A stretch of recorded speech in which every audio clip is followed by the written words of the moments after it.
This Amateur Radio Roundtable is brought to you in part by ICOM America. Okay, guys, we're back with you, and it's Tuesday, April the 17th. Boy, where's the month gone? Boy, it's flying fast, but hey, that's okay. We're going to get to Dayton real soon. We're really excited about that trip. Welcome. This is Amateur Radio Roundtable. I'm Tom Medlin, W5KUB. And if you're listening out on shortwave, we always simulcast our show on International Shortwave Station, WBCQ, on 5130 kilohertz. If you're listening out there, you might want to join us if you have internet. Just go to W5KUB, that's W5 Kilo Uniform Bravo.com, and you can watch the show, and you can also join in a chat room. Send us an email to tom@W5KUB.com and give us a signal report where you are. I'd love to hear from you. And if you're new and just joined us and you're in the chat room tonight watching the video, we want to welcome you. Please join our Facebook group at the top of the page, right over here somewhere. Let's see, I think it's over here. That's the other way. Hey, click on the link that says Facebook. We've got about just a little under 7,000 people now in our webcast Facebook group, and it's just a great ham radio hangout. Talk to your friends on there.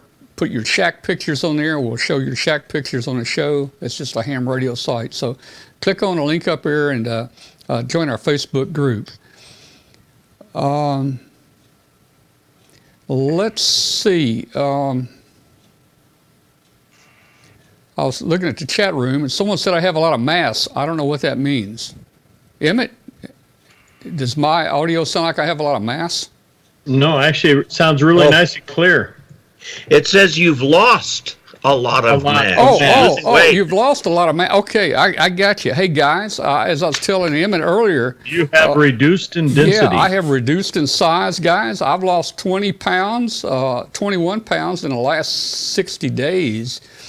And I was pushing 200. And for my weight, that's not good for my weight. So I'm down around 179 right now. And I'm going to try to lose a little bit more because when I go to Dayton, I'm going to eat donuts and Baby Ruths, candy bars, and all that good stuff, you know. But the secret of it is, guys, here's the secret if you want to lose weight. Stop eating 6 meals a day. Stop eating peanut butter sandwiches 4, 5, 6 times a day and walk 1.5 to 2 miles per day. And I guarantee you, it's simple. You'll lose the weight. So I'm going to challenge Emmett and Dave right there to lose 20 pounds before they come up here. And I'm going to check you guys out when you get there. How you guys doing? We're doing great so far, I think. And now I found out I have to lose 20 pounds in, 30 days? Yeah, you know, you can do it. You can do it. You might have to, you know. I had a bet once with Ray Novak with ICOM that, you know, the person who lost the most weight by Dayton, you know, had to wear a kilt. Well, I wore a kilt anyway, but he was supposed to wear a kilt, but he kind of, you know, boogered out on the thing. Yeah, well, Ray kind of, you know, he skips out on a lot of things. You know, hey, me and you and Richard, you know, from MFJ, we always kind of do a deal, you know, a little band or something, and we wanted to get Ray. Ray would never join us, man. I don't know. No. Yeah, he's kind of quiet that way, which is okay. Yeah. But yeah, anyway, you wouldn't want to see his legs anyway. That's you know. Well, that's probably true. That's probably true. Hey, guys, let's get this show rolling. Let me go ahead and just go through some shack pictures real quick and get those out of the way. I noticed that several people have logged into the chat room that sent pictures in tonight. So I'm going to go ahead and put them on. We've only got about 4 people sent them in. So let's just look at these and see how they look tonight. Now, we've got some really unique shack pictures, and I want you guys to look at this. This really, really makes you think about new ways to have ham radio shacks. I mean, what do you think, man? What do you think? The black tent. You got to be child-sized to get in there. It looks kind of like a grill, doesn't it? I mean. Yeah, that's a matter of fact. That's exactly what I thought. Wait a minute, that looks like our grill. Well, look, this is from Mark Waldrop, KE7WA in Charleston, South Carolina. But that is not a grill. Look, there's what it is. Oh, cool! It's a toolbox. Isn't that kind of cool? It's a mobile toolbox, but guess what? There's more. It's like one of these transformers, man. It just, stuff starts coming out of it. Look at that. Oh, nice selection of radios. A nice 7300. And, Yeah. I don't know what that radio is on the right.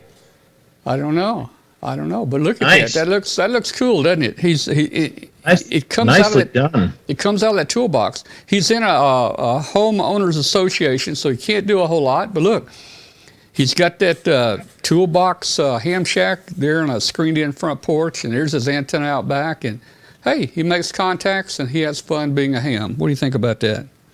That is nice. Great idea. It's amazing Yeah. what happens when you put your mind to it, and it's nice, it's neat, it's delicate, and yet you can go anywhere with it, which is cool. Yeah, that's an IC 7300. There's an FT 8100 there, and a Yaesu VX7R.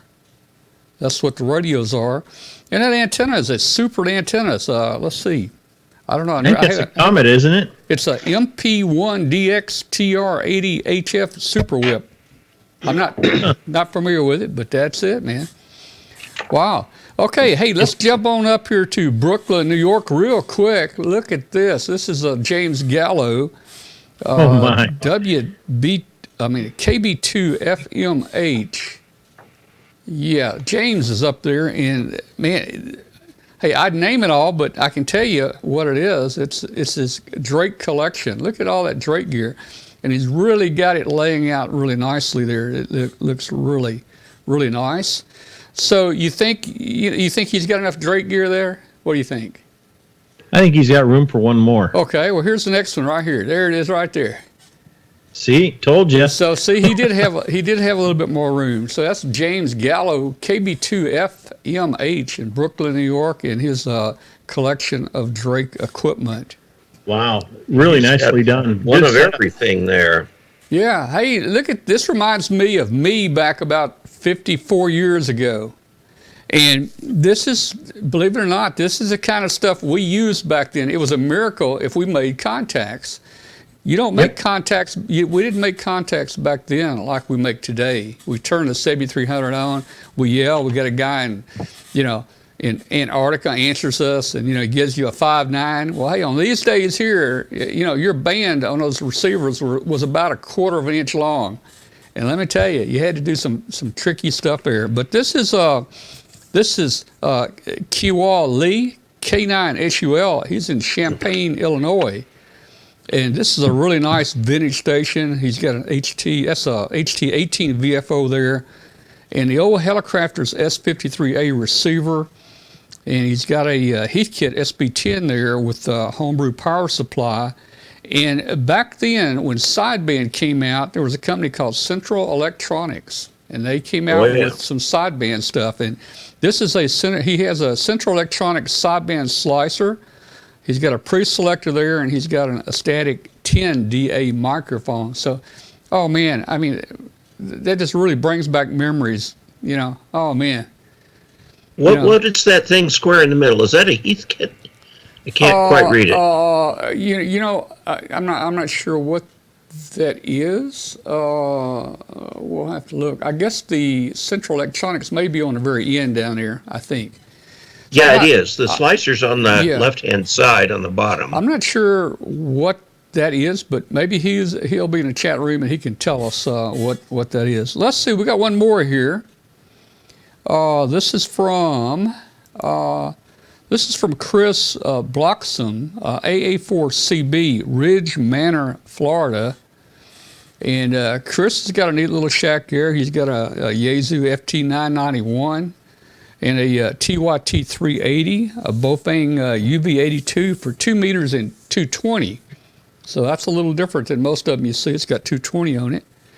And he's got I don't know how you pronounce it, Dave, you help me. I say Wook song, but that ain't right. So their website says it's pronounced Oshing. Yeah, I think it is Oshing, but I don't know how to get that. That's a KG-UV2D.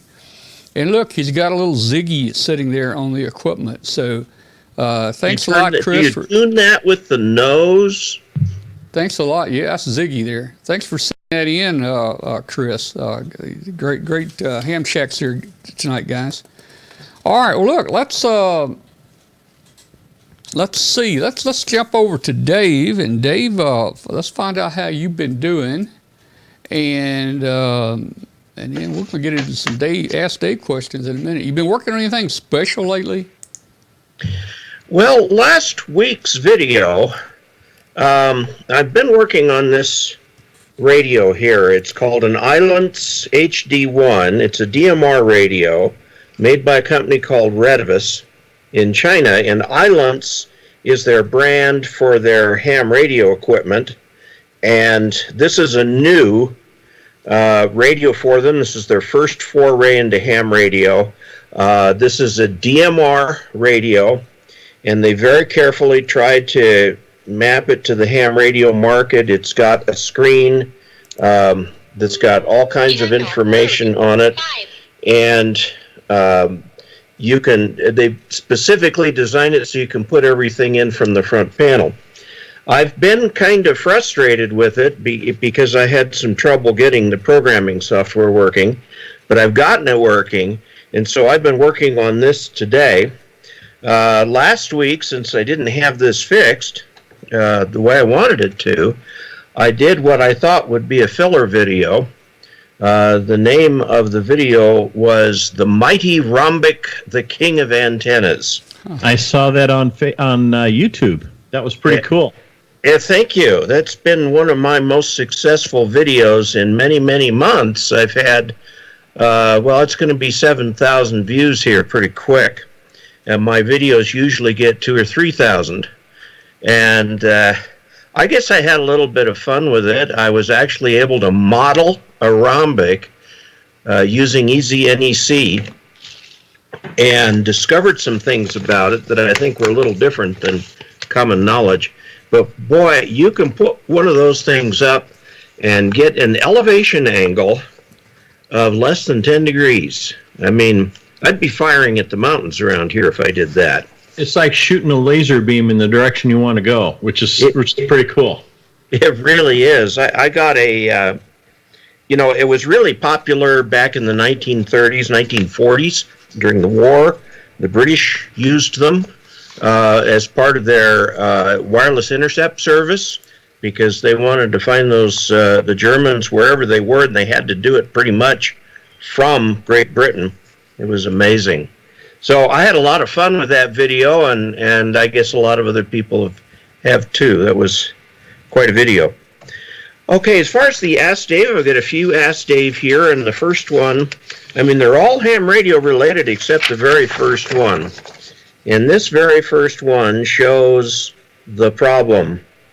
Right here, somebody said that they were getting a warning when they were trying to go to my site at dcastler.com. And I thought, well, that is really odd that would happen. What do I have on my site that is troublesome? Well, I investigated my website, dcastler.com. My hosting provider is a company called Jumpline. They're down in Florida, and they host in the United States, and their rates are good, so that's what I use. And I started looking around and found I could not get into my own site. I use WordPress for the site and couldn't get in. Nothing would work. So I went in through the Jumpline cPanel and then had to go into the database manager PHP My Admin and actually open up the user database and found out that somebody had changed my username from Dave to Dexter and had changed the password to something that was probably 50 characters long. Well, I was able to change it back and get the site under control, but I warned... Password though, right? What? A different password though, right? Oh, you bet. But I got a hold of Jumpline and come to find out that a whole bunch of permissions had been changed in there without my knowledge.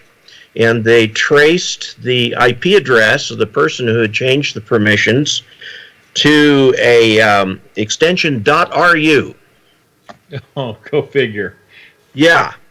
So Russian hackers. I now have. You've been hacked. I can put this on my resume. I have been hit by Russian hackers.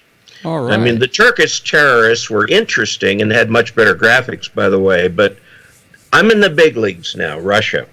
So my site, or the hosting provider, fixed everything and got it all squared away. But the problem I have now is that there are companies out there who make it their business to do what they call reputation management. And they judge the site, the reputation of a site. And McAfee's the big one. So now I get to go through a series of steps kowtowing to McAfee to get them to remove that very risky rating that they had on my site. Yeah, whitelist you, which is what they'll do.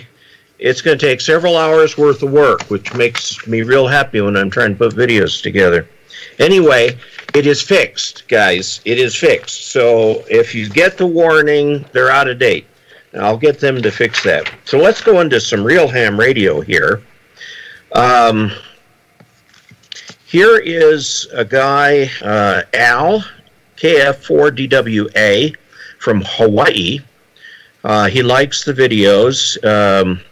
He said, the recent missile scare in Hawaii motivated me toward HF communications, and I plan to purchase Yaesu FT857, interested in portable multi-band antenna, and he's looking at alpha, chameleon, and a buddy pole or a buddy stick type of antenna, and wants my suggestions. Well, you know, I've looked at those magloop antennas. The magloop antennas are cool, they're interesting, they're technically interesting, they do work. They do work.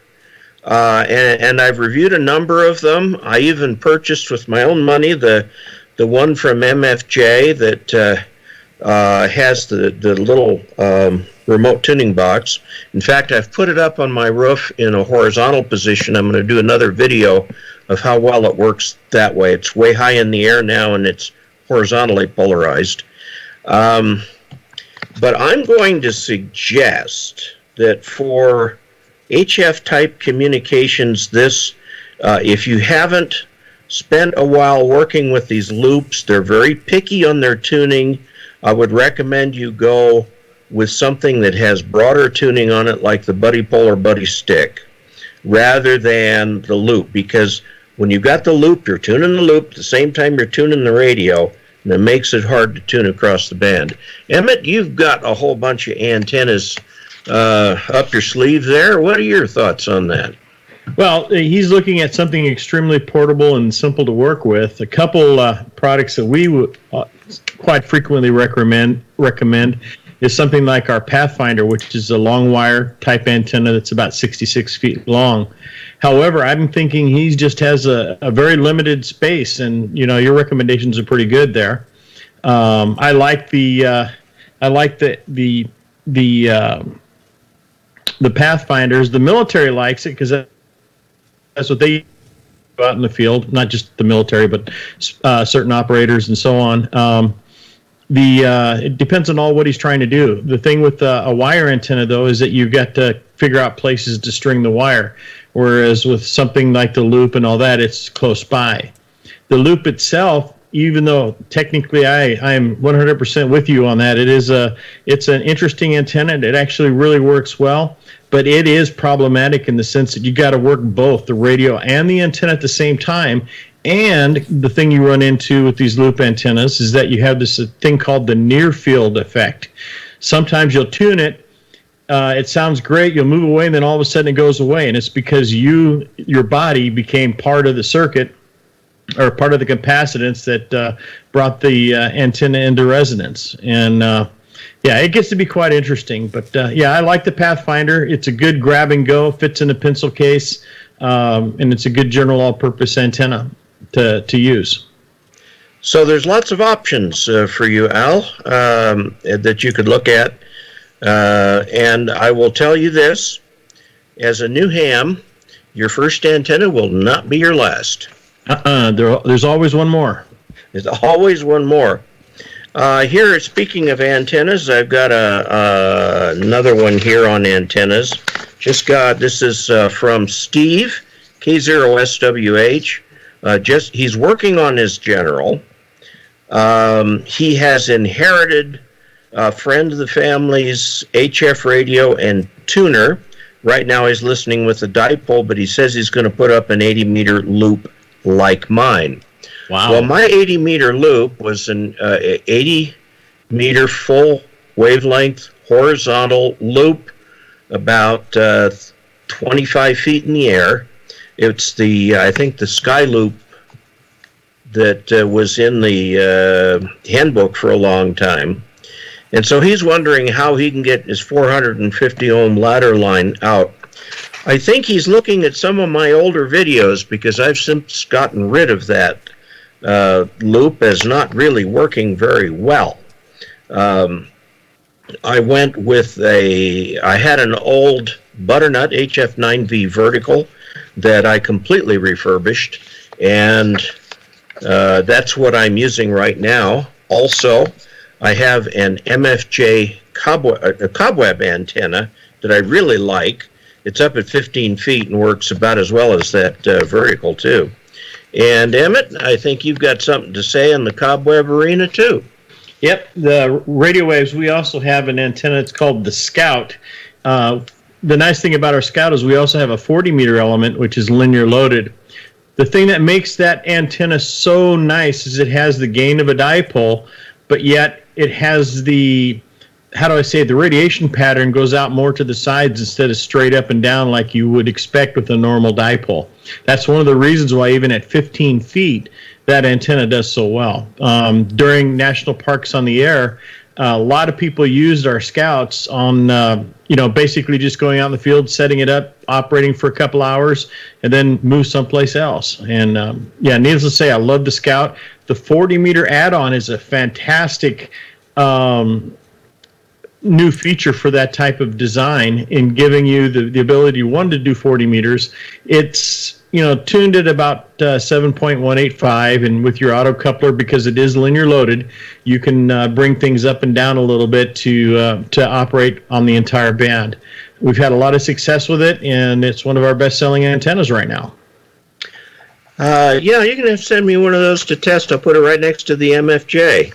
I've noticed that on yours, you've got actually like 4 wires with little spacers in there to kind of give you some virtual thickness. The MFJ one now has the 40-meter element, but it's just a single wire, and it only covers half the band. It's full-sized. Yeah, on the 40-meter element that they've done, you're basically take your cobweb and double the size. Whereas what we've done is we've created what's called a linear loaded element. Let me see if I can pull up a picture of that. A linear loaded element of the. Let me see if I've got one laying around. Anyway, the linear loaded element, what that does is it basically has actually more wire than you would with a standard 40-meter dipole. Which gives you about the same sensitivity as a standard dipole on this receive side, and a little bit better gain than you would if you had like coils. But it doesn't do as well as a full-sized. But the advantage is you're looking at only 12 feet versus 20 feet, which is what the full-sized Scout would be if we were to do the same thing. The other difference is yours has a voltage balun. Ours uses a current type balun. It's not really even a balun. We actually build a matching section for the 20 through 10, and then there's another matching section for 40. The MFJ cobweb I have has a current balun. Oh, it does? Okay. Yes. Plus, I bought the high power one, and so I've got just a loop balun with I think 8 turns of coax or something like that. Choke, yeah. Hey, send me one. I'll do side by side. Okay, I will. Side to them. We'll probably put it around time. If you come out, I'll give you one there. Okay. All right. Here's. You're probably going to be flying, knowing you. So. No, I'm not going to be flying. I've given up on airplanes. I hope never to see the inside of another airplane. I've told my wife I want to tour Britain. There's a book called The Geek's Guide to the UK, which has all these really cool old World War II sites and things like that, and you know where the cable came ashore, the Marconi sites and everything. And I want to see that, but the way I want to get there is take Amtrak to New York and the Queen Elizabeth to Southampton, so I never see the inside of an airplane. That's actually a good idea. That would be fun. I would love to do it, but you know, there is this little problem of the funding for it, but we'll get there. Okay, this next question, I've got just two more, and they're fairly quick. This one is from Stefano, IW2LMJ. So I think that's probably Italy. Is that IW? And he says, appreciates my articles. No, and one of the issues with, this is his English. He says, I'm looking on the BITX40 QRP SSB transceiver, but I'd like CW2. And I think what he means is I'm looking at the BITX40. He wants to do CW2. Is there some simple modification? Well, there's lots of people who have modified the BITX40s to do CW, but what you might take a look at if you don't have one yet, Stefano, is to get the micro BITX, the UBITX, which not only does 40, but it does all HF bands, both single sideband and CW. So for very little more money, and it's really a remarkably inexpensive radio, get the micro BITX and do CW and sideband on 8040 and all the way on through there. Okay, that's from Stefano, and here's a last one from Bert Kuhlhorn. He doesn't, KC9 URQ. He says, I've asked this question many times and have never been given a good response. Is there a good way to practice sending Morse code? He says, there are many ways to learn receiving, but no sending. I would like to get a good sending code, and this would help. Let's see, the English again is, I think, a second language. He'd like to get good at sending code, and he did it with the first time around. He got to 13 words a minute. Now his second license was no code. Anyway, that's a bit confusing, I think, because of the English as a second language problem.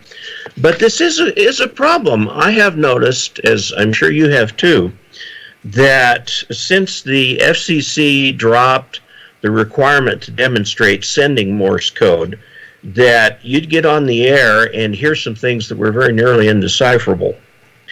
I have two suggestions for Bert. One is that he send into a tape recorder. He'd pick some text and send it backwards into the tape recorder. That way it's a little bit more like random groups. And if he can decipher his own code, he's probably doing pretty good. That's a good idea. The second thing that he could do is what I did. Find a friend to learn with. Send each other Morse code. When I was a novice, there was a guy across town who would, I had a little HW16, which is very susceptible to overloading, and he would blow me off the air every time he got on the air. So instead of getting mad at the guy, I sought him out, and we became very good friends. And the way that we avoided interfering with each other is that we'd spend most of our evenings talking to each other and sending pages of QST to each other. We both got our sending and receiving speeds up to about 18 by the time we went down to the Los Angeles FCC field office to take our general exams at 13, which we both passed with flying colors.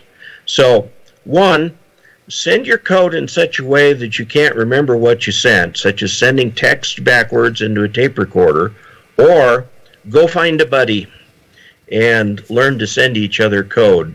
And I want Bert to commend you for thinking about this, because I've spent a lot of time on the air trying to figure out what on earth people are trying to send when they can't tell the difference between a dit and a da, and there are no spaces between characters and so on. So go out there, make beautiful code, and spread it around the world. So those are my Ask Dave questions for the week, and Tom, we'll turn it back to you. All right. Well, we had some, let's see if I can find me here. There we go. I couldn't find the right my cameraman, he couldn't find the right cameraman. Someday I'm going to make a little video and show you guys how all this stuff works. I've had a lot of questions, and I think when you see it work, I don't know, you'll pull your hair out, or you'll be amazed, or you'll say, why, how can one guy do all this? Anyway. Ooh, anyway, hey guys, let's do something. Let's take just a short break. 1 second. Be right back with you, and then we'll continue with the show. Just stand by, everybody. Communicate with the best. Communicating has never been so much fun than with ICOM. From D-Star to SDR, ICOM uses the most advanced technology in their radios.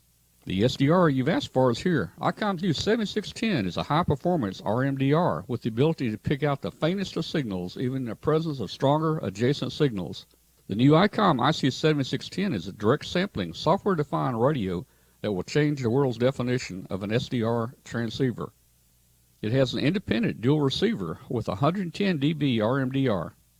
Communicate with a new D-Star communications device. Easy to operate, the ID31A Plus is available in silver, red, or gold. With it, you have worldwide digital communications. You can share pictures and text messages. It's waterproof, compact, lightweight, and tough. Visit www.icomamerica.com/amateur for more information on ICOM radios. Okay, guys, we're back. And let's see what's going on here. Hey, while I got you, let me make just a quick announcement, and we'll bring Emmett in here. Emmett's going to talk about Greene County Fair, the Greene County Hamfest in a few minutes. I think Jill in the chat room was also there. Might even see a picture to her. I had no idea. Hey guys, we're going to be going to, as you know, Dayton Hamvention in about 3 to 4 weeks. It's our 37th year, I think, to go. It's always been a great trip. And, of course, the last 17 years, we've been webcasting it for you guys. And for you guys that maybe are new, just joining the show, you're going to be able to watch our what we call the Hamvention Marathon. We're going to have 40 hours or more of live streaming coming from the Hamvention. We'll start streaming the Wednesday prior. We'll stream our drive live, the 10-hour drive live. Will be streamed. We'll be streaming all day on Thursday. That's the setup day. But on setup day, all kinds of people come by. Emmett's going to probably drop in. We're in the same building with him. Bob Hyle, Gordon West. Just everybody that's there is going to come by. So you'll get to see them on the show on Thursday during setup day. And then, of course, Friday, Saturday, and Sunday is the main Hamvention. And we're going to give away probably $8,000 to $10,000 in prizes. All you got to do is just answer your name. If we call your name from the chat room, Hambot's going to be looking for you. Emmett's donated some antennas. We've got HF antennas, we've got mobile rigs, we've got HTs, we've got automatic antenna tuners. We got all kinds of stuff. So it's a lot of fun, and probably every 10 to 15 minutes we'll be giving away a prize. And when Hambot calls your name, you got, I think, 60 seconds to answer. If you don't answer, you can't argue with Hambot. He's going to say, we're going to pick another name. And we'll keep picking names until we find somebody. Just quickly, this year, astronaut Doug Wheelock is going to be back with us again, kind of as our co-host. I'm trying to get him to do more co-hosting, but he is so popular, and everybody wants to talk to him and get their picture made and get an autographed picture, that's about all he has time to do. So he'll be with us on Saturday. He's coming in Friday afternoon to be with us, and then he'll be leaving Saturday afternoon. So come by and see Doug Wheelock and get your picture made with him. Now, the trip is very, very expensive for us. We used to pay for this trip, when I was working. Of course, I'm retired now, and you retire, you don't have quite as much money to spend. So anyway, we're still making it happen. And what we've done the last few years has become very popular. We have set aside one prize to help raise support for our trip. So if you want to donate to help support our trip, we're going to put your name in for the CAA 500. This thing is really, really a nice antenna analyzer. It's got LCD here. You can plot your graphs. It's 1.8 to 500 megahertz. Metal case. This thing's built like a brick. It feels like a brick. So for every $10 you donate, we're going to put your name in a special hat for this prize. So if you donate 20, you get 2 chances. 30 gets you 3 chances. And hey, for you big spenders out there, if you want to donate 1,000, we will not put your name in just 100 times. We'll give you an extra ticket. We'll put your name in here 101 times if you want to donate $1,000. But this is a great prize. We'll give this away on Sunday. Sunday at noon. You do not have to be present to win it. You don't have to be there. We'll call your name. You're going to win this prize.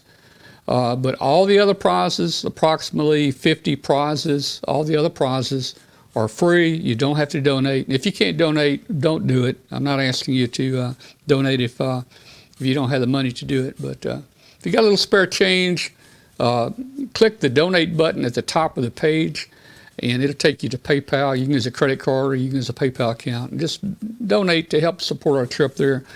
And hope to see you guys there. Come by and see us. We'll be in Building 2.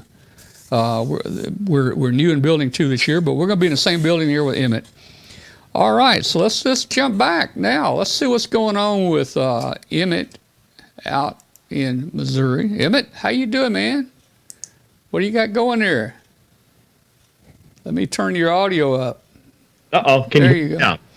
Can you hear me now? Yeah, I can hear you. How you doing? I thought I turned. I'm hearing myself. All right. Okay. Well, hey, you were at Greene County. That's somewhere in Oklahoma. Yes. Tell us about it. And did you see Jill there? Interesting thing. We see Jill on Friday, I think it was. She showed up, and it turns out that they were short on. Not Jill was short, but they were short on cart drivers, and Jill volunteered to basically do what she does at Dayton, and that's drive people around on golf carts and run them over. Just kidding. Well, no, hey, let me say this. Jill is an expert golf cart driver. In fact, we've worked it out where she gets to pick up every year Astronaut Wheelock. And like last year it was raining. It was raining and mud puddles everywhere. We called it splashdown. We said, Jill, get in your golf cart. We've got a splashdown, Astronaut Wheelock, and that. She went and picked him up, brought him right to our booth. Wow. She's special in that way. She's really good. She's got a big heart and, really good disposition, and trying to constantly encourage her to increase her license level, which would be kind of neat. But I love her spirit, and I love that she's always there to help, and she has a helping heart, which is really cool. Anyway, yeah, well, we were at Greene County Hamfest, and I'm going to try and set up where I can share my screen. And I got to push the buttons here. Okay, can you see my screen? Are you guys seeing me now? You see the screen now? Yeah.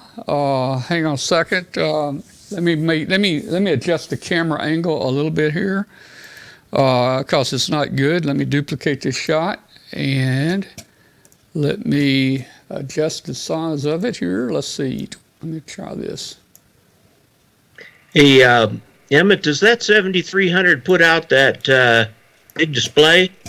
There? No, actually, that's the new 7610. I've got two 7300s right next to it.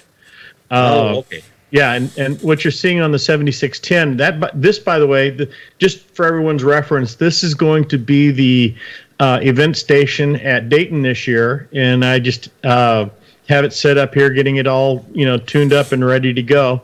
And what we're doing is we've got the 7600, that was donated by ICOM for doing the show, and then we've also got a 7300 over there on your left.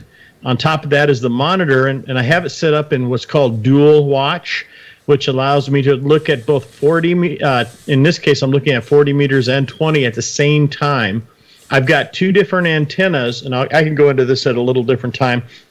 One, both of my off-center fed antennas are resonant about on those frequencies, so I really don't even need an autocoupler for the system to work. So it really is nice. So I'm able to pull in something on 40 meters and 20 meters at the same time, and I can switch between the two, ad hoc. It has literally two receivers, which I really like a lot. And if you ever if you're monitoring for signal intelligence, as in, if you're doing some hunting and pecking on two bands, it's the perfect way to do it.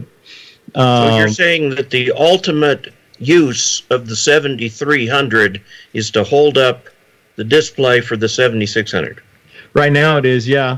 But the thing is the thing is the 7300 is the one I take in the field now with me every time I go somewhere. Mm-hmm. They've been traveling with me in MCOM 1 now for a better part of a year and a half. That pair, and what we've done is we hook up our hex beam. Let me see if I can find a picture here for you.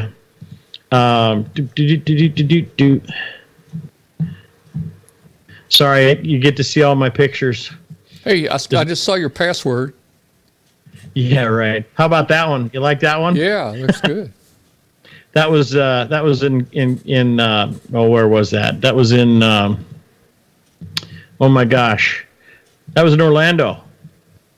What I'm trying to do is find the picture of where everything's deployed, and that would be almost outside. I wouldn't mind helping you deploy that little red car there. I wish that was mine. That's been kind of the joke. It says, yeah, we're all ready to go. Let's see, there we go. Okay, that's kind of the way we look when we're all set up. And typically what we'll do is you can see both our standard hex beam there. Let me go ahead and zoom in. Okay, you can see where we have our hex beam that goes, it's 20 through 6, and then we've got our 40-meter linear loaded element on top, and it has both a reflector and a driver, so you've got a 40-meter beam, and it really works really well. I like it a lot. So what we'll do is I have both 7300s tied in on this one antenna, or I can switch over to the Scout I use a combiner.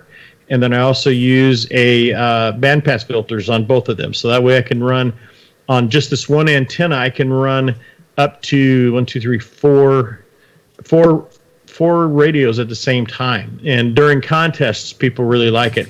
Then, of course, you got the Scout, which, as you can see right here, our Scout is designed so that you have your 20 through 10. We can put the 6 meters on there. But the pattern really gets distorted because in order to get the wire for the 6 meters out, we have to go, if you follow my cursor, go all the way out here, and then there's just like a little square right there and then back again. So it has almost more like a dipole pattern than you would with the regular Scout, which is omnidirectional. Right over here, you see that's that linear loaded element I was telling you about, where we've literally, instead of using a coil, we're using the wire. And the big benefit to this is the sensitivity.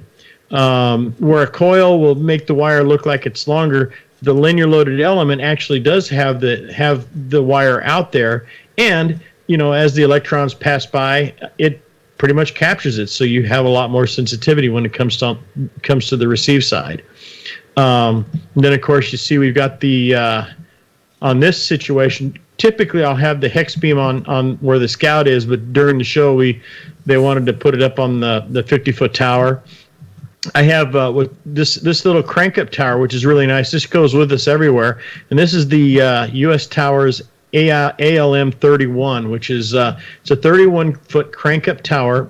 I have an extra that's about an 8-foot piece right there that the hex beam will typically go on, as well as the rotator. So the hex beam would actually be up at about 40 feet when we're deployed, which is really cool. I know I'm really getting into the technical side of things, but this is IMCOM 1's been fun to take around, especially when we can show people all the things that it can do. And I think, people have seen the inside of IMCOM 1 a couple times since we've been on the road. When you go to Dayton, you can. I strongly suggest go by the IMCOM area. IMCOM 1 will be set up there. Excuse me, and ready to show. But anyway, we did the show at out in Greene County Hamfest, and this is just outside of Tulsa, Oklahoma. And we had IMCOM 1 set up outside of the show venue, and just so happens that Bubba the Truck came by, and he is a storm chaser, and he works for Lawrence, and that is, yes, by the way, a radar on the top of the vehicle, and it is designed. And it is the coolest thing, watching everything go. He's got the GPS systems. He's got a vertical system too, which is really cool. So I got another picture here, and I'll show you in a second of the inside. Let's see, where was it? You're seeing all my stuff. Okay, that's what his dashboard looks like, and right there's the input from the radar.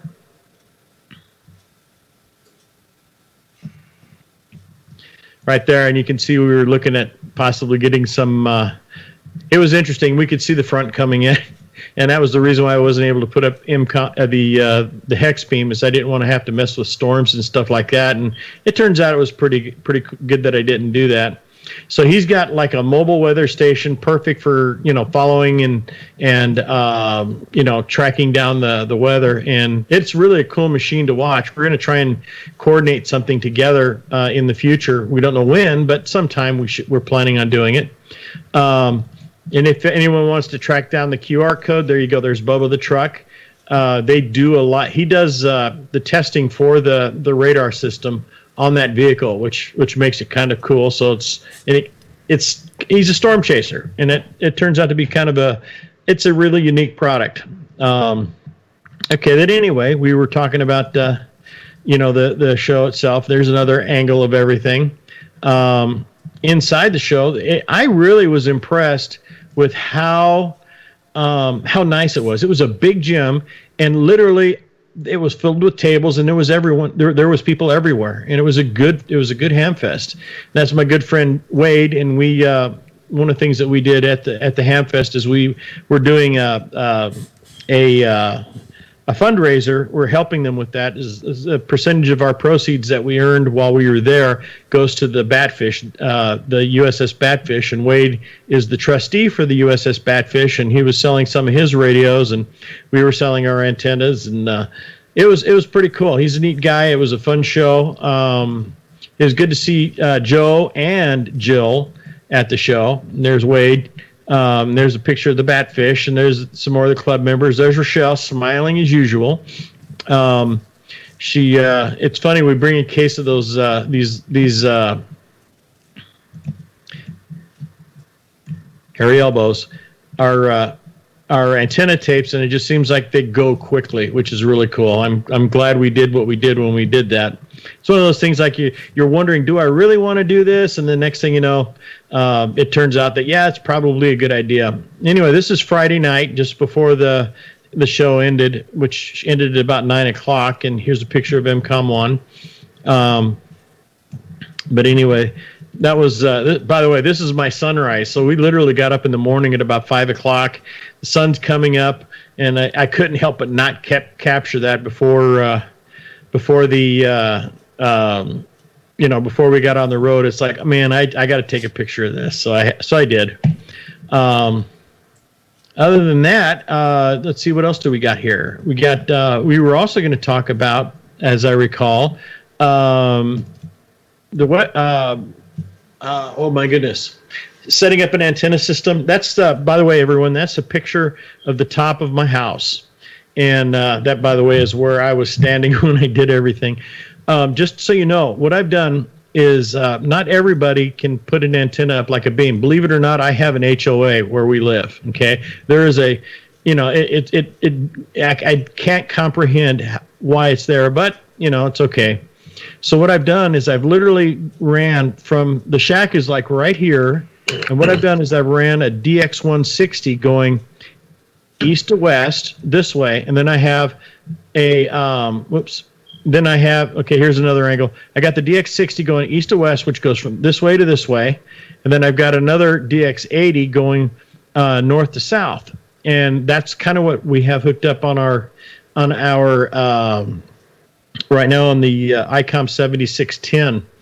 The reason why I'm pointing this out is people ask me, well, can I put these antennas in the trees? Yes, it's not optimum, but what we've done is I've literally shot the wires above on top of the canopy, so that way I can get in and basically, get the wires. They're up on top of the trees. The wintertime, it's great because these trees are up 75 and 100 feet. So I've literally got my dipoles or my off-center feds, and it runs from right there and ends right about there. And then the 160 goes from right here and all the way over to here.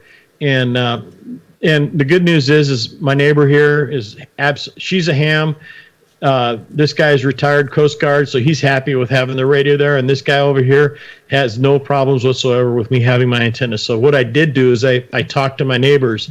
I have a good relationship with them, so I asked them. Not everyone can ask, sometimes it's better for you to it's better to ask permission than it is sometimes to ask forgiveness. But in this case, I got that backwards, didn't I? Yeah, you did. Sometimes the house we used to live in back in Lake St. Louis, I just put it up there. We had a blizzard, and I literally put that wire up in those trees. No one ever knew. We lived there for 8 years, and no one ever knew that those antennas were there. But what makes this kind of nice is, especially with something like with the 7610, is I can switch in between the two, and I'm not really sure which signal is the best, but I'll be able to take like antenna 1, and both receivers can look at the same frequency, and I'll be able to see which one's the strongest, and I can switch to that antenna, which is really cool. So anyway, that was the big one. And the other part that we were going to talk about tonight, and I know I'm running at 100 miles a minute, was that we were going to talk about maintenance and antenna work. And we got to shut this down too. Let me see if I got a couple things here. I know you get to see all my family. This is a dam, by the way, and I know you don't like flying, but this is like one of my biggest favorite things to do. I like to fly, and I fly drones, and this is the dam over by our house. And I took this during the wintertime when everything was all frozen, and it turned out to be really nice. It's fun flying. I've got those 3D goggles, which is kind of cool. Ooh. I'm just trying to think here real quick. Okay, here we go. This is a picture just of my hands of a coil, and you'll see that everything is bare. What we recommend is that every time especially people who have traps and stuff like that, where you have hardware like this, even though we typically treat all our hardware with a Penetrox material, we suggest strongly that you spray it with like either clear enamel, clear paint, a UV type paint, because what that will do is it'll just cover everything up. It'll help prevent corrosion, and I can promise you, even though you are on this, you're using stainless steel or whatever, you still need to cover that stuff up, because stainless steel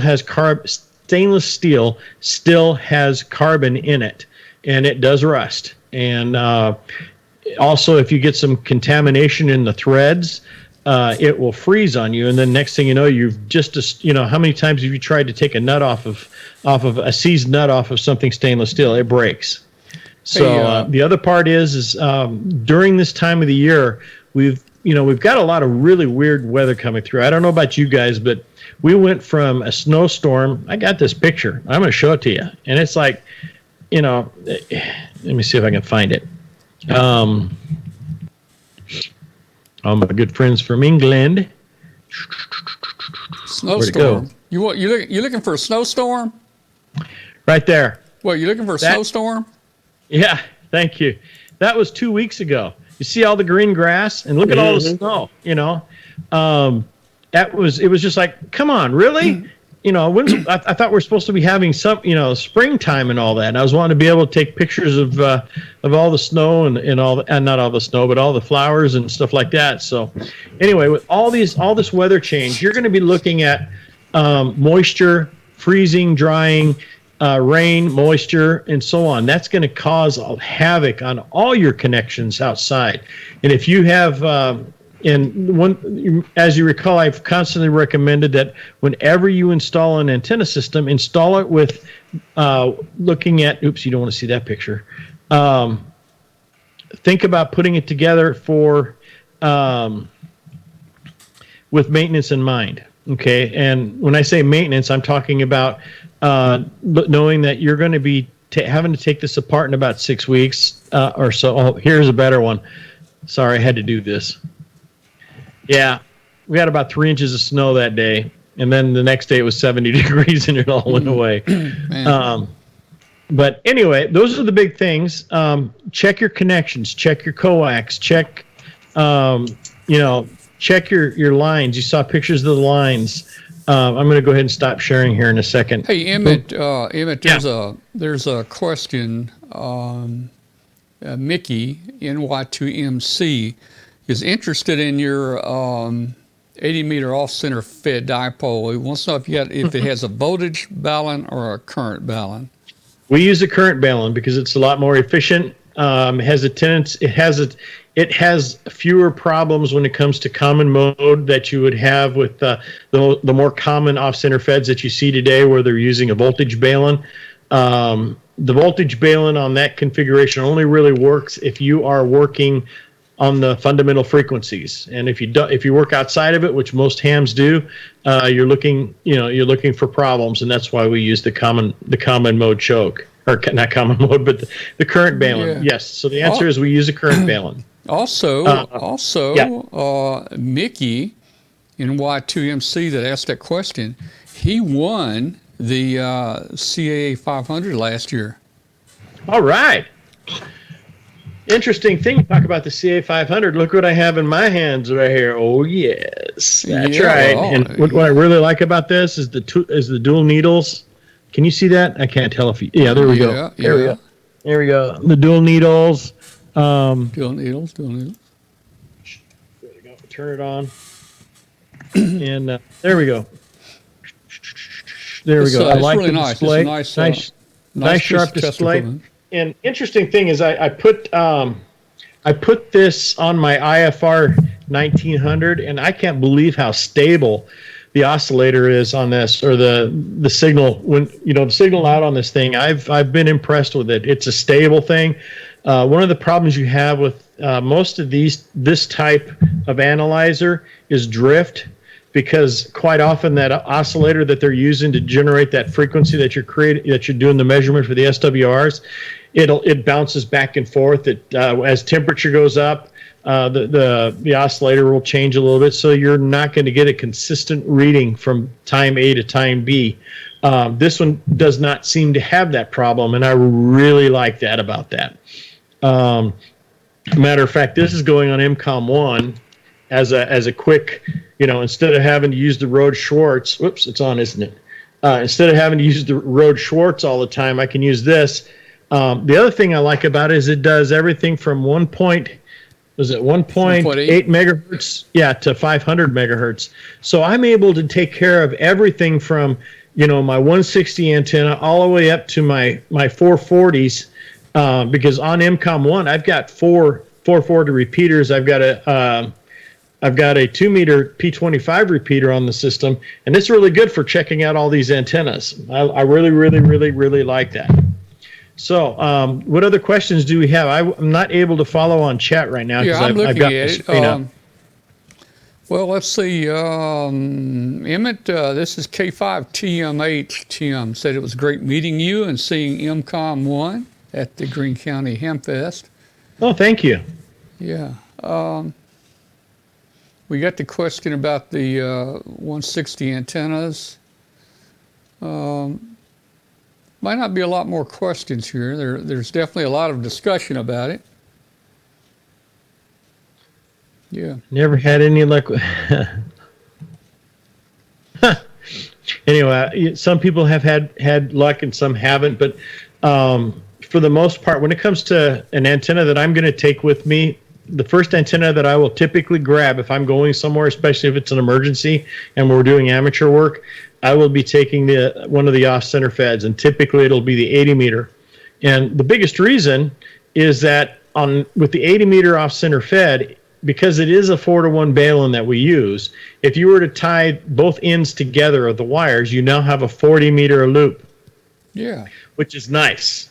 So you could, if you have a noise issue, which I had some people do that during a lighthouse activation where they had a ton of noise and the off-center fed just wasn't working for them. So we had them suspend the the center part of the antenna from the lighthouse, and then they made a triangle, and they played with the different they put the balun in the middle, they put the balun on the side, they put it in a couple different ways, and they worked it out where they were able to null a major chunk of the noise and be able to have a very successful activation. So the reason why I like the off-center fed is there are so many different ways you can use that antenna, and not just as an off-center fed antenna. We've got Bill W4EWH question. How can I predict the inductance needed to shorten an antenna for a limited space? I would imagine you probably need some program, right? Like the antenna modeling program or something where you put the length in and it would calculate the inductance and stuff like that. Okay, it depends on what we're trying to do. If we're looking at doing a how do I say this? If we're looking, there are a couple calculators online that you can use. They're fairly close. Interesting thing is we had a customer call in today, and the interesting thing with HF radio in this environment that we're in is, unlike the 2 meter 440 antennas, which are multiple wavelengths above the ground, typically our dipoles and HF antennas are rarely under a full wavelength. As a matter of fact, they're barely a tenth of a wavelength sometimes. And so what happens is when we put those wires over the ground, we have this thing called capacitive coupling. And typically you can use that number, 468, to come up with a derivative number, or a number that will get you in the ballpark, but you still have to you're still going to have to fiddle with it to bring it in. And the modeling side of things, like I said, there is a couple programs online that will help you calculate the coil, but remember that coil, once you put the coil in the circuit with this antenna, everything around that coil is going to affect it. So the one thing, we do make off-center feds that are shortened. We make shortened dipoles and all that.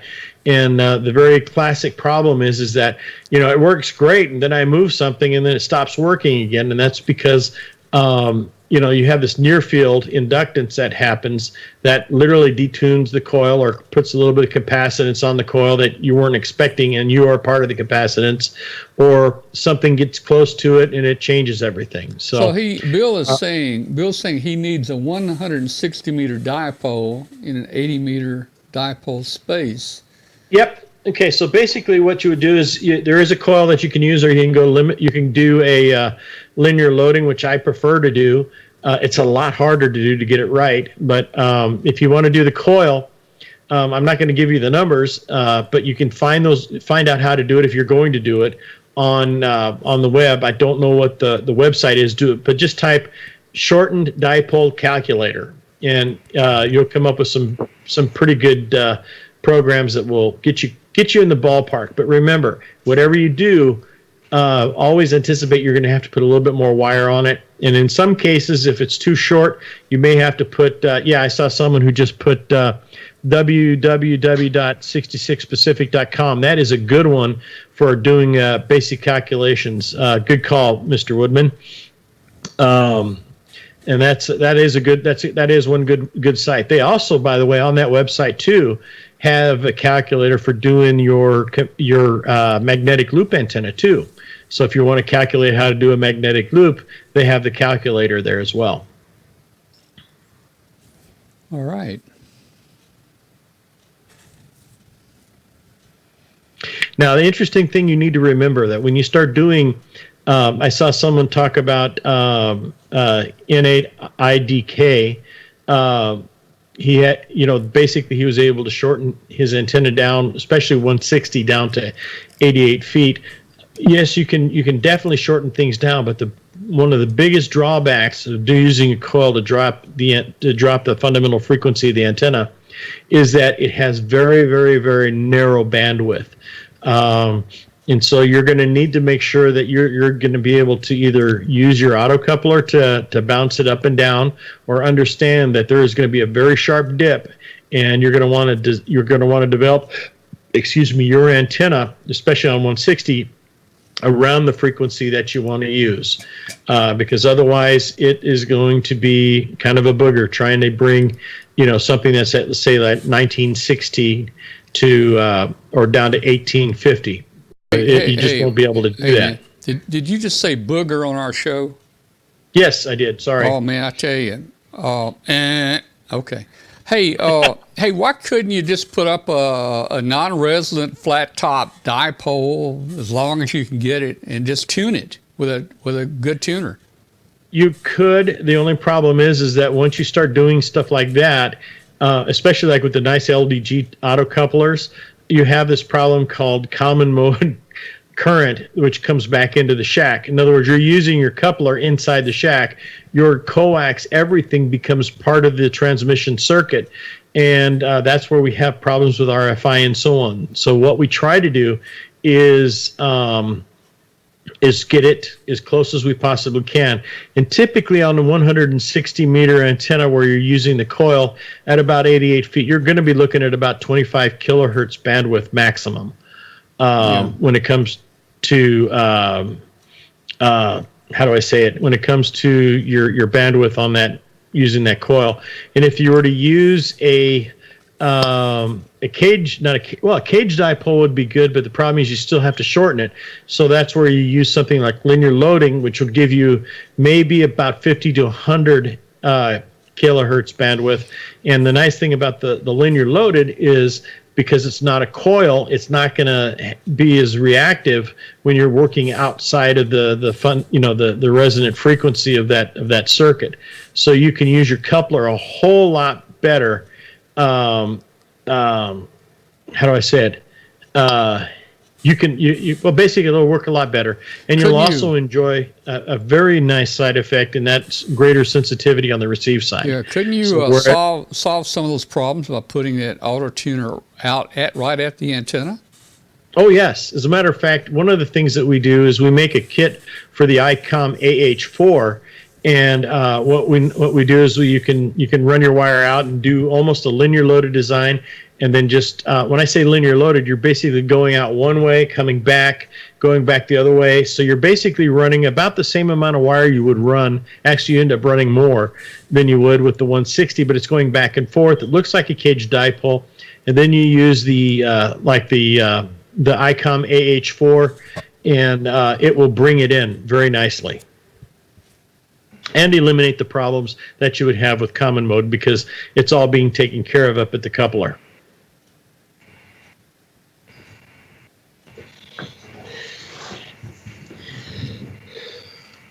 Where's the best place to put the isolator on this long wire antenna?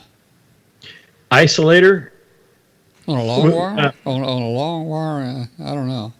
I've seen the isolator like on some of the off-center feds where they make a piece of vertical coax, Yeah, I remember when Johnny Fever got fired for saying that word. I just dated myself again, didn't I? Anyway, the website is www.radiowaves.com. That's RADIOWAVZ.com. And I just saw someone talk about the Alpha Delta. Yeah, he got about 10 to 15 kilohertz, and yeah, that's pretty much what I would say. Is you're gonna possibly get 25 at the optimum. 10 to 15 is about what I would expect. And if you don't bring that antenna to the fundamental operating frequency into the area that you're wanting to operate, you will probably not be happy with it. Yeah. But the linear loaded element is a good thing, and then using a linear loaded with an external coupler That's always a good one. As a matter of fact, we have an AH4 on MCOM1, and that's kind of what we do too, especially if we're doing a mixed operation where we're doing both land mobile and amateur. We can switch between the two and not have to switch out antennas. And so we use something like the AH4. All right, Dr. Johnny Fever, that, what's it, what was it? Cincinnati? Yeah. Am I thinking the wrong guy? That's Yeah. No, it was WKRP in Cincinnati. WKRP, yeah, in Cincinnati. I think about him every time we drive up to Dayton. We cross the river there, and Yep. I'm looking for WKRP. The song goes through your head, doesn't it? Yeah, yeah. WPRK in Cincinnati. I think we're all dating ourselves with that one. Oh, I know. Yeah. My favorite still is the turkey. Oh, You know, yeah. where they do- Yes. I thought turkeys As could fly, God man. is my witness, I thought turkeys could fly. That's right.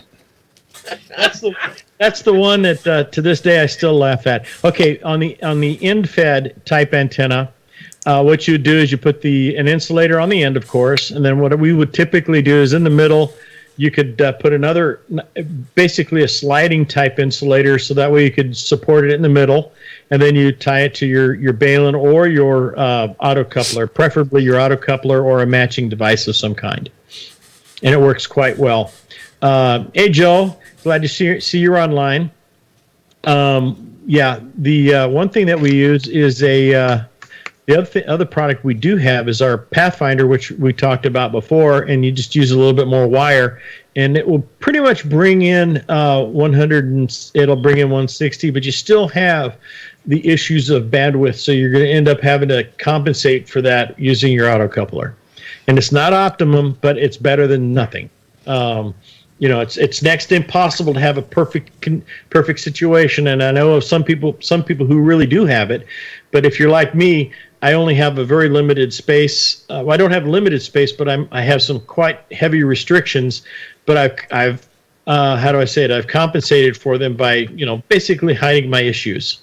So Emmett, Bobby Pro says, what can I use because of space restraints? I need a good vertical. What can I use?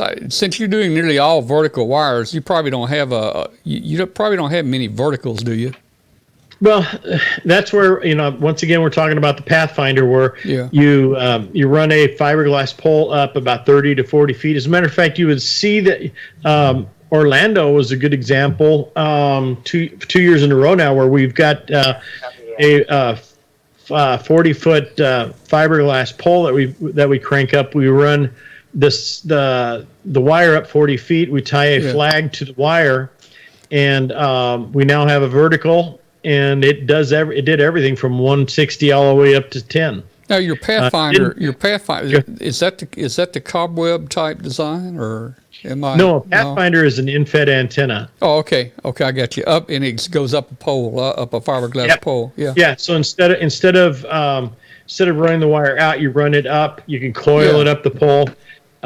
There's lots of things you can do to use up that wire. Well, that's a good solution. Just take an in-fed antenna and stand it vertically. Yeah, you can do that. Another thing, the cobweb and whatever you call it, your brand, but the cobweb type. The Scout. The Scout. I mean, it's got a pretty small footprint, man. I mean, it's like 9 feet square. I mean, if you don't want the 40. The one thing about the Scout is that it does have a very small footprint, and it has a big mouth, meaning that it has all the advantages as far as the signal strength and everything else of a dipole, but it doesn't take up the space.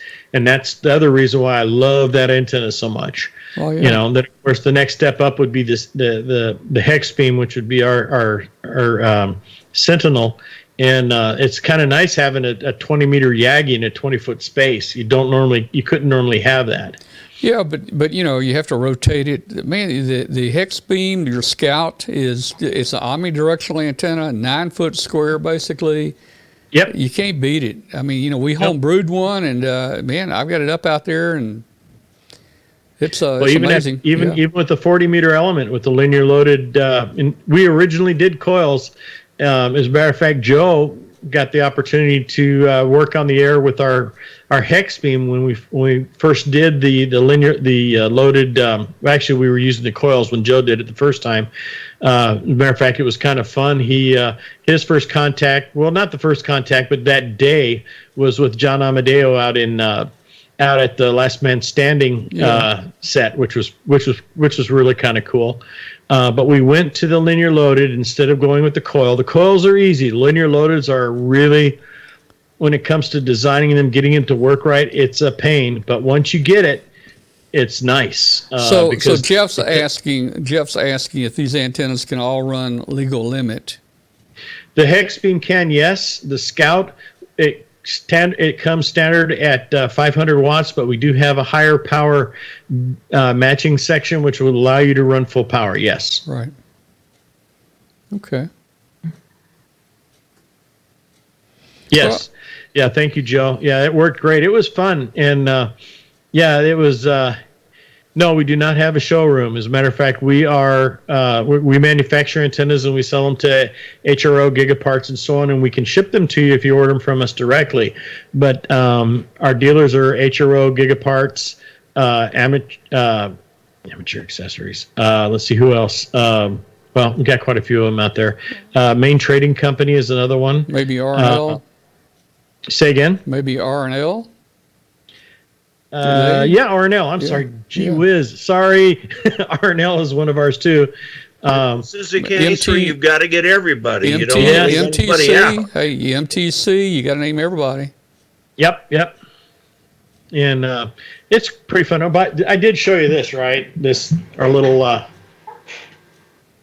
Everyone did get to see that. What are we looking at? Come on, camera. Here we go. Nice ceiling fan. Yeah. Oops, there we go. I see a lamp. I see, what's that, 7600? Does the 7600 have the backlight there? That's the 7610, and I put the backlight back there for the effect. Oh, cool. Cool. 7610, and then you can see that we're running, we're looking at 80 meters, 3.916, which is what I like to listen to at night. And then it's really kind of nice. You got the dual waterfalls going at the same time, and then you got the 7600 right here, or 7300 running. Can you see that? Sorry about that. Anyway, I just thought I'd throw that at you. Well, that's cool. All right, so you got a sale here. W9 TIT Rich says he's going to order a Scout. Oh, cool. Rich is up at the, let me see if I can get this straight. Rich, don't get mad at me if I mess it up, but Rich is at the Wisconsin Military Academy, and a lot of times they put us on the big screen up there, like the 30-foot screen, and they make everybody watch us. So if you're watching here at the Military Academy tonight, you know, we'll say hello to you. Let me wave at you out there, you know. Yeah, I love.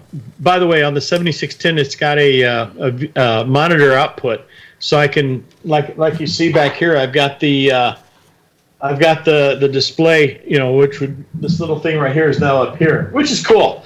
I like it. It's been fun to play with so far, and I'm looking forward to seeing people play with it at Dayton.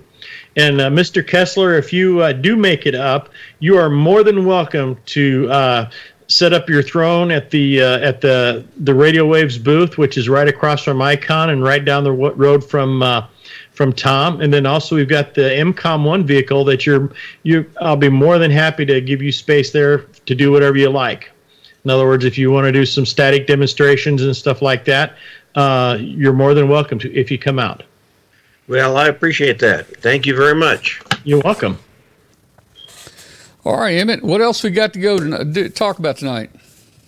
Oh, that was about it for tonight. You know, it's always interesting every time we talk antennas. There's so much to talk about. The one thing I tell everyone when it comes to especially antennas is that it's a mystery.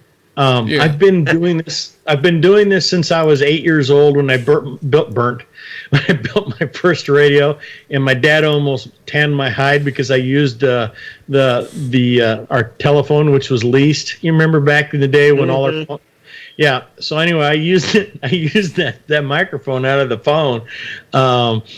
And my dad was just so mad, but it was kind of funny. He wasn't sure whether he wanted to be mad at me and tan my hide or, encourage me to continue on. So he did something better than that. He took me to the library, and they started taking me to all these different places where I could scavenge my parts. So my first radios were all scavenged. And it was kind of cool because that got me in the habit of building things. And, the one thing I like to say about especially radio is that you've got the material here, okay, but you know what? You don't see these radio waves, and all we do is we're measuring the effect of the radio waves in our environment. And to this day, it's we've got a good idea how it works, but there are always these little things that change that cause your belief in how this all is supposed to happen. It doesn't work that way all the time, and it becomes interesting. And like I said, with especially on the HF side, my antenna in my environment might be perfect for me today, and then if I were to set up the exact same antenna in almost the exact same way someplace else, it'll provide me with different results. And it's because of the environment, it's because of the ground, it's because of all these things, and it's not meant for you to. It's not meant to scare you away, but it's meant for you to study it, to, look at it and see what causes this and why. And why is it that when I park my car underneath the antenna, everything detunes, that kind of thing. It's an amazing thing. And our guys, which is fun too, especially dealing with people who call in with problems and so on. We get a lot of the same problem all the time, but then again, we do get the new ones, and it's fun listening to how people have things set up, and it's fun working with them to get the solution that they're looking for. Because once again, most of the time, people will have spent thousands of dollars inside their shack and maybe spent $100 if they're lucky outside, and they expect so much more from the outside, but yet they're not willing to spend that investment. And the reality is you need to spend that investment out there for the rest of the system to work. And that's why I really appreciate Dave and what he's doing on YouTube, with the fundamentals and going through and exploring all this stuff. He has a great format for people to, he breaks it down in a really, really simplistic way, something that seems to be quite complicated, but he makes it look simple to a certain extent, and hopefully draws you in to explore a little bit more. Thank you. You're welcome. Yes, sir. All right, guys. I have to say I have learned more about ham radio by doing these videos than just about any other way. Yeah, and it's like once you start doing it, it's like that you're doing the videos. I end up building the antennas, and I learn by building. Sometimes, will this work? I've got. We've got a hex beam right now that we're designing for the government that's channelized for ALE. I've got an 8-channel antenna, and that is fun. And typically it shouldn't work, but yet it does work. It's like, okay, how's that happening? And of course, I break it down, figure it out what's going on, and then we move on. But still, every time we do it, every time it's a new problem, it's a new scenario, a new situation, and I love it. Yeah. I get very interesting questions from people. I have a running list of Ask Dave videos that people have asked for. And I don't do a video till I'm really pretty comfortable with it, but I sure do an awful lot of research. I spend time in the handbook and the antenna handbook, and I've learned how to use Easy NEC, and it's just been great. I did my master's program. I had to take Fields and Waves as part of my double E stuff. And boy, I tell you what, you don't look the world the same way after doing that. No, as a matter of fact, you're waiting for things to kind of, wait a minute, there's no relief grids in front of my eyes, kind of a thing to show me where this wave is coming from, or the polarity of the wave. But it's an interesting study. It's an interesting. Oh, by the way, Tom, are you on shortwave tonight? We are. We probably, let's see, we'll probably be on another 5 minutes. On in another 5 minutes, or for another 5 minutes? We'll probably go off the air at 9:30, so it's another 6 minutes. Okay. Anyway, I was just kind of curious because I was actually, what was the frequency? 5130. 5130? 5130. Yeah, tune it to see if we're on there. It may have already turned it off for the evening.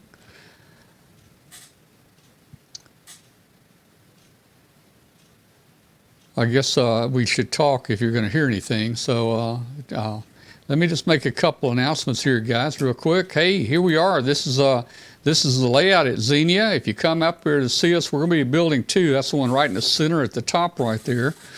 And here's a close-up right here. I've got it circled. We'll be in 2804 through 2806, I think, right there. And Emmett's going to be just due north of us there in that same area. Let's see, ICOM's in there, ARL is in there. What frequency was that again? It's 5130. You may not even hear it there. Their antenna pattern doesn't cover the mid-U.S. very well. Are you hearing us at all? Yes, we're going to be building 2. That's one right in the center at the top right there. Hey, we're getting it. Okay, you're hearing us there. Okay, very good. That's the first time I've actually heard myself on shortwave. Wow, that's pretty cool. All right, well, let me just say this. Let me say this to our shortwave listeners out there. Hey, guys, you're listening to Amateur Radio Roundtable. If you just tuned across the shortwave band, send us an email to Tom at W5KUB, Tom at Whiskey 5 Kilo Uniform Bravo.com. Send us a signal report. Tell us where you are. And our show is every Tuesday night, and you can also join us and watch the show on W5KUB.com. So we'd really like to hear from you.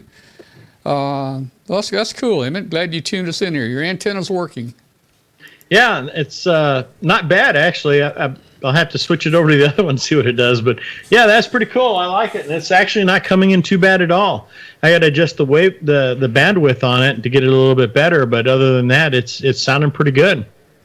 Yeah, and I think that station is transmitting it. I forget the mode. It's not strictly AM. It's a modified sideband. Do you know what I'm talking about?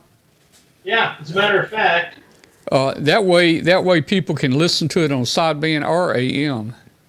Is that 5130, you say? Right, 5130. Dave, you may not hear it out in your area.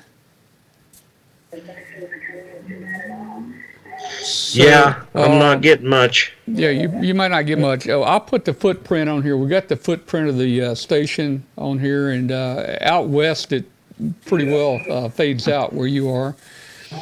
But okay, real fine. Okay, guys, hey, thank you so much for tonight. We had a great time talking to you.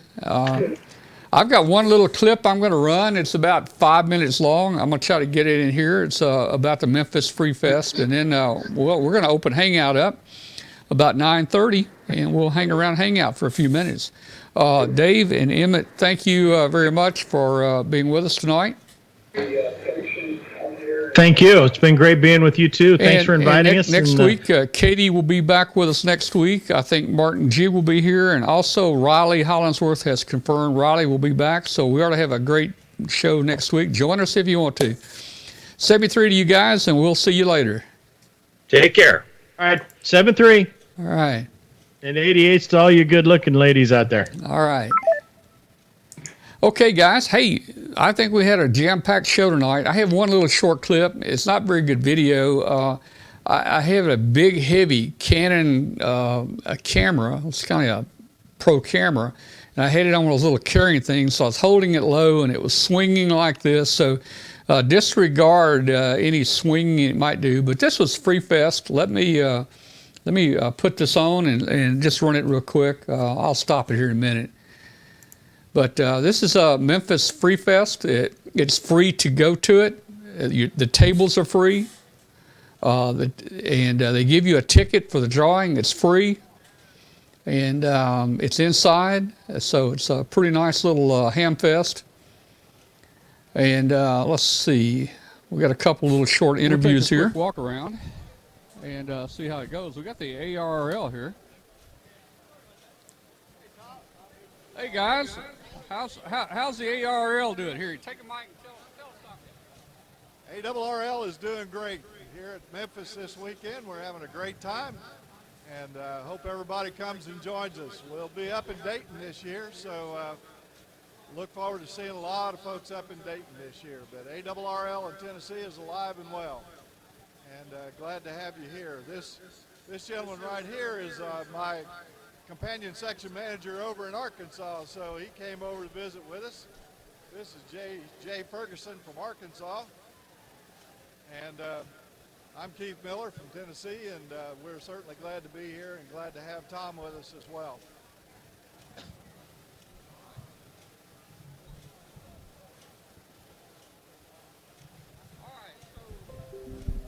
Good morning, Tom. Hey, good morning. Let's talk a little about this Hamfest in Le Bonheur. What are you guys doing here? Le Bonheur has got a partnership with Free Fest. Free Fest is all the proceeds, all the money we make at Free Fest goes to Le Bonheur Children's Hospital. And it's a win-win for everybody, because the reason we call it Free Fest is because the ticket, you come in, you get a free ticket. The tables here for vendors are free. The food is not free, but the food is donated, and the profit we make on the food helps pay for the building and the expenses. So we generate in the neighborhood of $3,500 or $4,000 every Hamfest that we give to the Bonheur Children's Hospital. Over the last 12, this is the 12th year,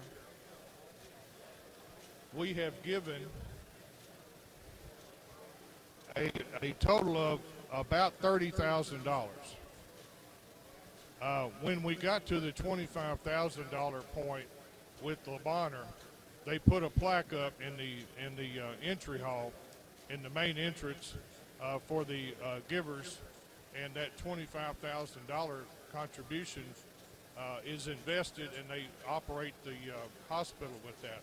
So we're in the corporate, kind of like the givers. But we've surpassed the 25,000, and now we're up to about 30,000. We're hoping to do at least 4,000 like we did last year. Well, that's great. Le Bonheur is a great hospital or children's hospital. It's a great hospital. My children went there. My grandchildren have gone there. It is a partnership with Le Bonheur, and I wanted to let you know too, Le Bonheur does a lot of surgeries and does specialty things for St. Jude. So it's a good win-win. Le Bonheur has been so good to us and helping us, and we try to give some back to them. And also they work with us, and we have a couple of repeaters at Le Bonheur. So it's been a good partnership all along. Well, that's great. I know my son went to St. Jude and also had surgery at Le Bonheur, and some surgeries, some of the surgeries are actually done at Le Bonheur for St. Jude. All right. Well, thanks so much. We're going to move around. Well, thank you.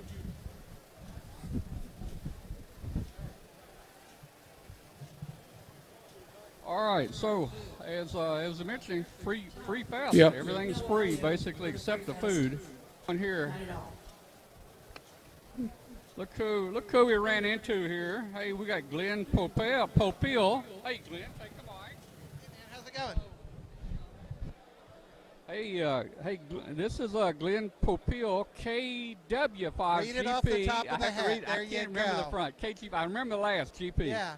KW5GP. He's the author of ARRL books, Arduino for ham radio, and more Arduino for ham radio and high-speed multimedia for ham radio. All right, so here's the author right here. He's going to be in Dayton this year. Come by and see him. Yeah, matter of fact, we're going to be in the same building this year. That's good. ARRL is going to have me doing some book signings over in their booth, and you're just right across the aisle from us. Well, I'm sure that we'll have a big crowd. Come by and see us up here, okay? I'll be there.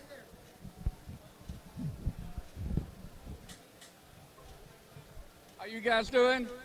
This is the Memphis Digital Amateur Radio Club. How you doing? Okay. Well, we're the only digital radio club in Memphis and probably the whole Mid-South. And we're here today at Free Fest to give a demonstration of digital amateur radio. We have a seminar coming up at 12:30 this afternoon, and we're encouraging anyone who's interested in digital communications to come to the meeting. And what was that? Okay, this is a jumbo spot. You connect this up to your cell phone as a Wi-Fi hotspot, or you can connect it up to your home network. And this device enables you to do D-Star, DMR, System Fusion, or P25. It runs on a Pi-Star platform, and it's multi-mode. I run 2 of these in my vehicle, one on DMR, one on D-Star, and these things work flawlessly. Just hook it up to a USB power supply and connect it to my cell phone, and I'm up and running. We're going to walk on. Thanks so much. We'll come back by later, okay? Hey, Joe.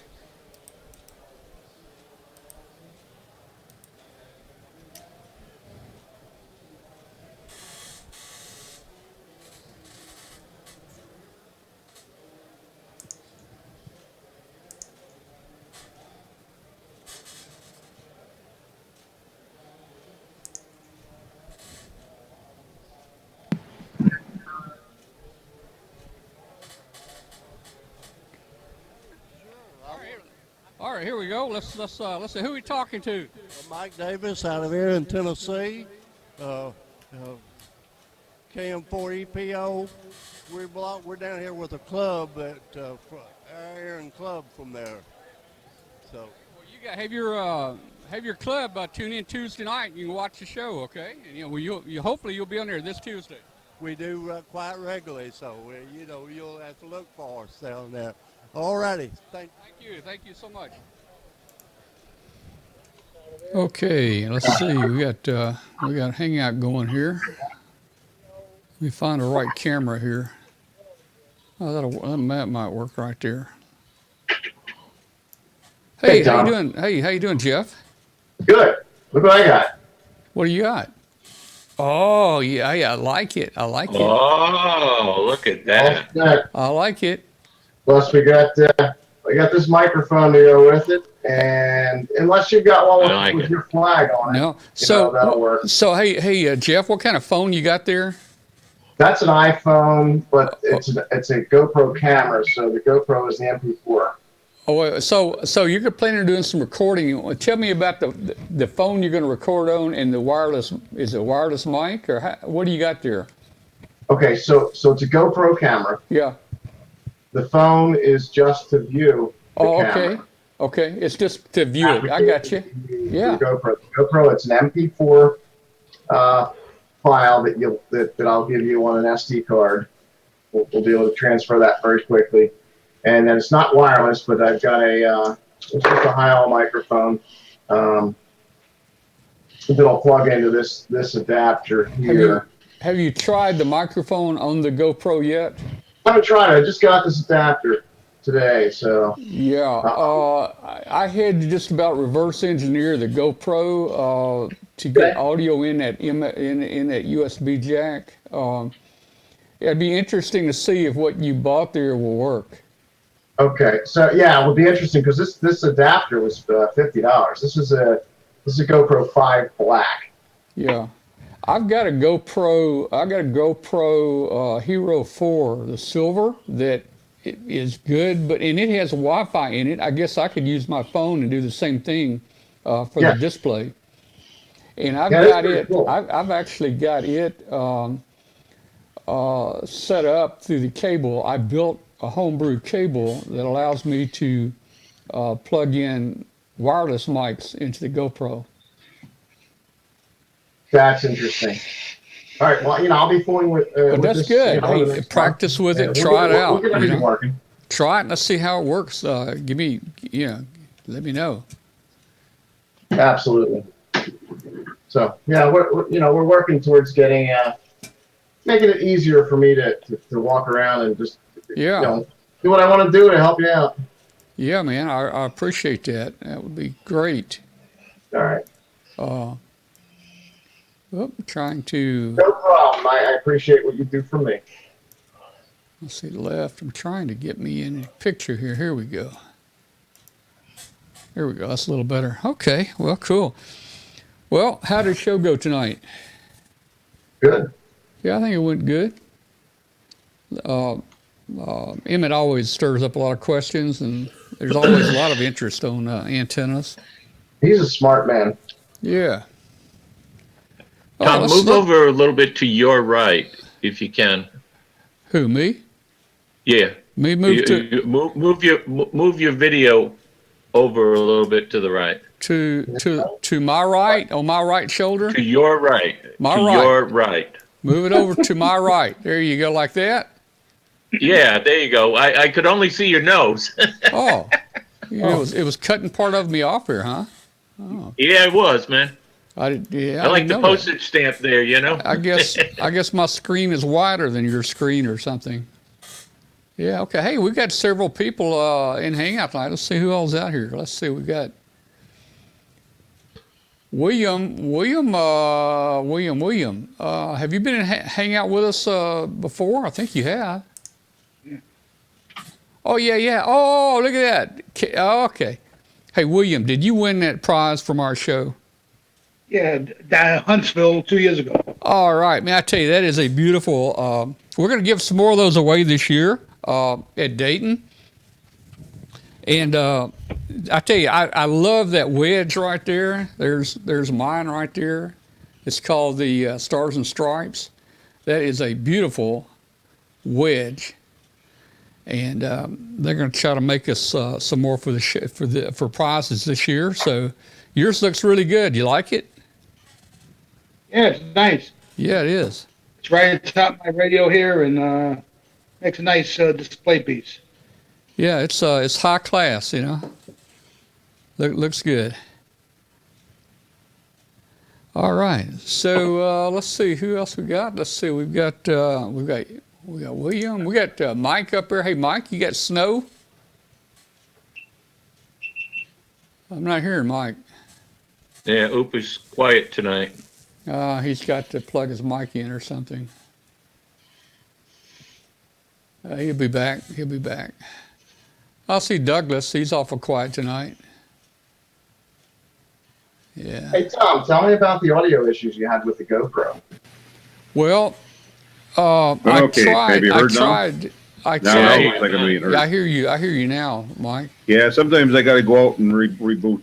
Sometimes the first time the audio doesn't want to go through. Yeah, Jeff, the GoPro audio goes in the USB, kind of like, well, and I've had the same issue on like the smartphones, the Droid phones, where you got the little earphone jack, but you can't just plug a mic in there, even though you're on the right pins, because it has to be a specific impedance and it has to be a specific load, and I've got all that figured out now. But on the GoPro, I ordered cables, the little adapter cable that plugged in a USB, and you're supposed to be able to plug a mic into it, and it never worked. But let me tell you, it's probably because I was trying to plug my wireless mics in there, or I was trying to plug a higher mic in there, where most likely it was looking for one of these little electric condenser mics, because they have to run on a little voltage. And like I figured out, the phone here puts that voltage out to run those little electric mics, condenser mics. And once I switched over to that mic, it would work. But I bought those adapter cables. I never could get a mic to work on my GoPro, so I just built me an interface that plugs into the USB, where I can plug my wireless mic into it there. So, but if you paid a lot of money for it, it might work. It's iffy, I don't know. All right, well, I will, I'm certainly going to check it out tomorrow, if not later tonight, but I need to go to bed soon. I'll let you know, and if I need any help, I'll give you a call. Okay, all right, well, give me a call. I'll be here all day. Maybe get a microphone that I could try. I I don't have an electric. I don't have any electric mics. Well, it's the same just mic audio that mics. it's the same mic that you'd have for a computer. You have like a headset with a little mic on it. Yeah, I could do that. And a lot of times the headsets have a different plug, for the mic. You got a plug for the earphones and that. I Use that. have Try that something I plug. could do. Try that in that adapter. It more likely is going to take that type microphone. Right. I mean, those mics are cheap. They're like $2. I mean, Oh on yeah. eBay. So. Not this is this microphone. Yeah. I just have an XLR balance to the tip ring sleeve that goes in here. Yeah, I would really, I'm hesitant to say it's going to work because I think you might have a problem, but hey, you might have got a cable that somehow it'll work. I don't know, but try it and let me know. And then also try to plug that little condenser mic in here and you'll probably see the difference. Yeah, I'll take it to work tomorrow where I've got a lot more of the computer type microphones. Yeah. All right. All right, guys. Well, we're running a little late tonight. I guess, man, I'm thinking about getting off here. And Nobody wants to know how much snowfall we get. Hey, we got about 2 feet of snow in the last couple of days up here. Did you? So we are up to our you-know-whats with snow up here. Well, I figured all that global warming would be melting that stuff off up there, man. Yeah, global warming is dumping it right on our heads up here. Man, you'd think it'd melt it off. Yeah. Well, okay. Yeah, we figure it should be gone by July. Well, all right. Well, guys, I'm out of here. Y'all stay on, hang out and talk to each other. I'm gonna take a break and not rest. to talk about you. Yeah, y'all talk about me if you want to, and we'll see you next week. All right, Take Tom. care, Tom. All right. We'll see you guys. Good night. Good night. All right. So we're gonna basically call that the end of the show tonight. Thanks everybody for tuning in tonight and watching on our channel. We really appreciate you. Thank you so much. We'll see you next week.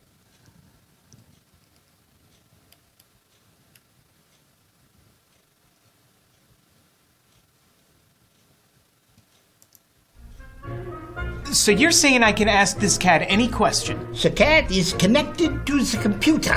You just type in the question, it will read his mind. There the answer comes.